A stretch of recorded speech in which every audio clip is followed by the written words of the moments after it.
Selamat siang para netizen dimanapun kita berada. Salam inspirasi bagi kita semua. Jokowi ketakutan, ya.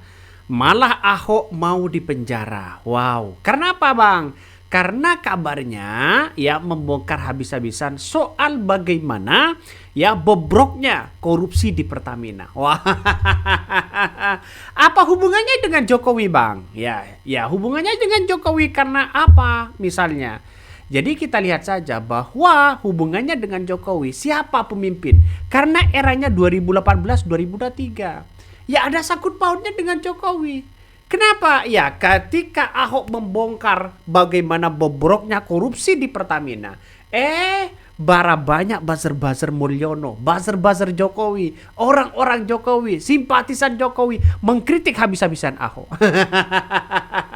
Kan Ahok jadi komutnya pada waktu itu, komisarisnya misalnya begitu kan ya, komisaris utama. Lah, tupoksi dari komisaris utama itu apa? Iya, orang yang mengkritik begini. Ya Ahok dulu jadi komut kok begitu kan. Apa pekerjaan mereka? Kenapa tidak diberantas? Ya Ahok tidak punya kewenangan untuk itu, bos. Ya walaupun Ahok keluar-keluar bersuara sana sini melaporkan melawarkan para pejabat-pejabat itu, ya tidak bisa mereka. Karena apa? Karena beda begitu kan. Artinya apa? Artinya secara tidak langsung, karena ini adalah pejabat, ya bersentuhan langsung dengan apa yang kemudian ya dikelola di situ di Pertamina. Ya komisaris itu kan tupoksinya hanya mengawasi bagaimana jalannya Pertamina, tapi tidak bisa untuk memecat sana sini. Yang bisa di situ adalah siapa? Ya menteri-menteri mereka, ya BUMN mereka, begitu kan. Jadi beda karena ini adalah BUMN begitu kan ya, BUMN tidak bisa mereka seenaknya komisaris memecat ini memecat itu, tidak bisa di situ karena adalah BUMN. Kalau komisaris swasta ya bisa, bos. Jadi itu bedanya. Makanya ya orang-orang yang tidak tahu di situ ya hanya kuar-kuar. Ahok ini seharusnya punya ini. Ahok ini seharusnya diberantas sejak dulu. Dulu kok Ahok mau ketemu dengan Jokowi sampai sekarang ya tidak mau kok. Ya. Jadi artinya apa? Artinya secara tidak langsung pengakuan Ahok ini ya membuat tamparan kepada seorang Jokowi. Nampaknya Jokowi sudah mulai agak lesu, bos. Sudah mulai agak, ya kita lihat saja begitu kan. Mungkin sudah ingat dosa-dosa mereka. Kebijakannya masa tidak tahu seorang Jokowi begitu kan ya. 2018 sampai 2023 kemarin. Bayangkan 2018 ya 19 20 21 22 23 5 tahun, bos.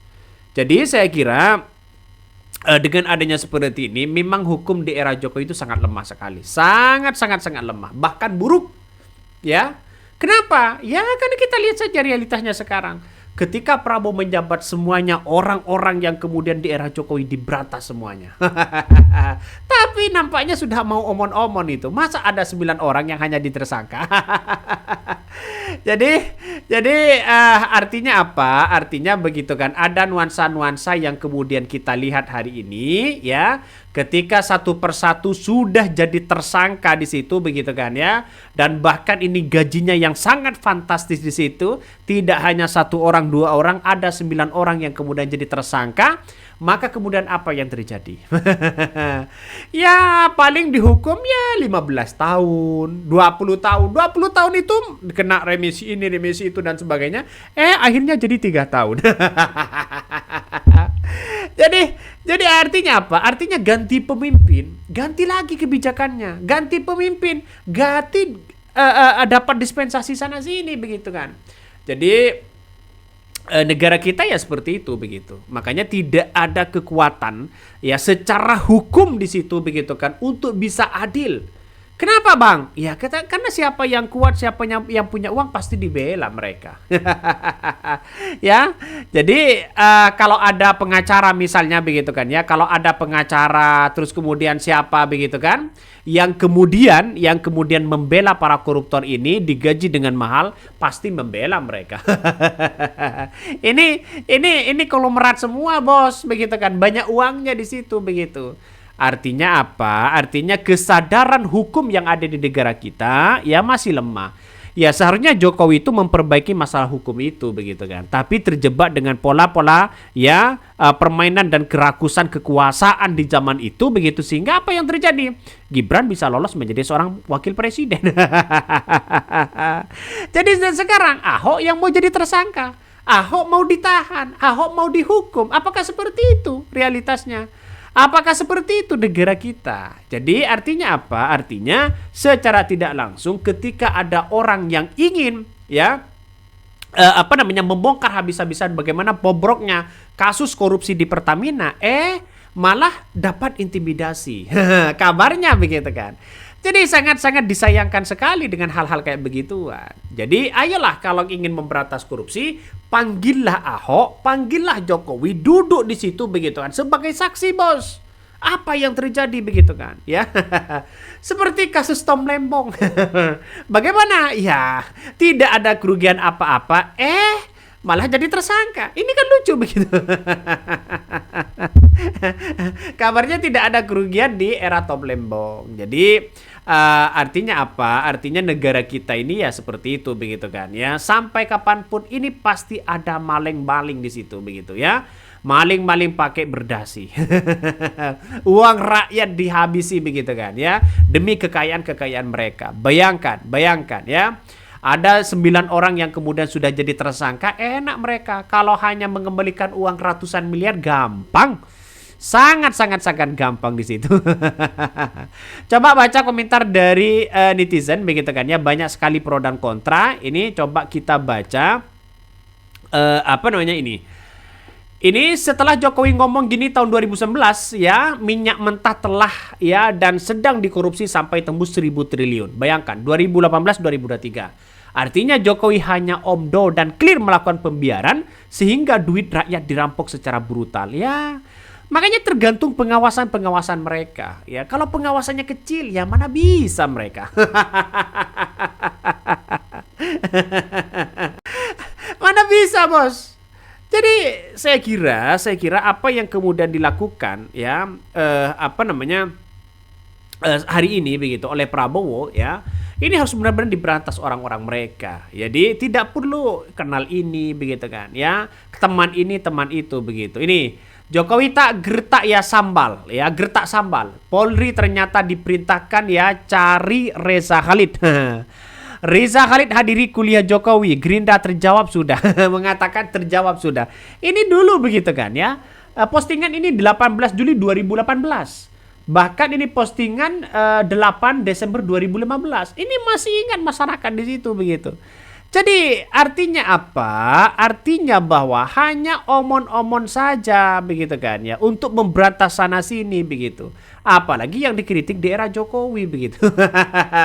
Ketika Ahok ingin membongkar bagaimana bobroknya kasus ya korupsi di Pertamina, malah apa yang terjadi? Malah Ahok yang mau dihukum. Ini pernyataan dari media sosial begitu kan ya. Jadi saya kira tidak imbang lah begitu kan ya. Makanya kalau ada 100 mereka maling begitu kan ya, terus kemudian ada satu orang yang baik ini pasti kalah ya, pasti kalah mereka. Agak lucu begitu kan ya, pasti dikritik habis-habisan oleh mereka. Jadi secara sosial, secara media sosial begitu kan ya, mereka sudah menguasai antek-antek mereka begitu kan ya. Pak Ahok ini beneran orang jujur ya, bahkan Anies aja sampai harus minggir jadi konten kreator saking ya korupsinya sistem di negeri ini. Ini komentar-komentar dari netizen ya. Beliau menduga permainan kotor ini udah lama dilakukan, bahkan di zaman Pertamina berdiri. Wah, ngeri bosnya. Kenapa baru ya ketahuan sekarang? Ya, bukan masalah umum, bukan masalah baru hari ini. Ini sebenarnya lama begitu. Tapi apa? Tapi untuk mengungkapkan hal-hal seperti ini begitu kan, butuh orang kuat. Butuh perintah presiden, butuh izin presiden begitu. Yang dihadapi tembok besar, Bos. Jadi kalau sudah korupsi membudaya ya, sehingga apa yang kemudian terjadi pada negara kita ya, rakyat yang kemudian punya dampak. Apa-apa rakyat, semuanya rakyat. Ini rakyat, sana sini rakyat. Ya rakyat semuanya yang salah begitu kan. Pada akhirnya, padahal yang menggaji mereka begitu kan ya, bahkan miliaran di situ begitu, itu adalah oleh rakyat, oleh pajak kita begitu.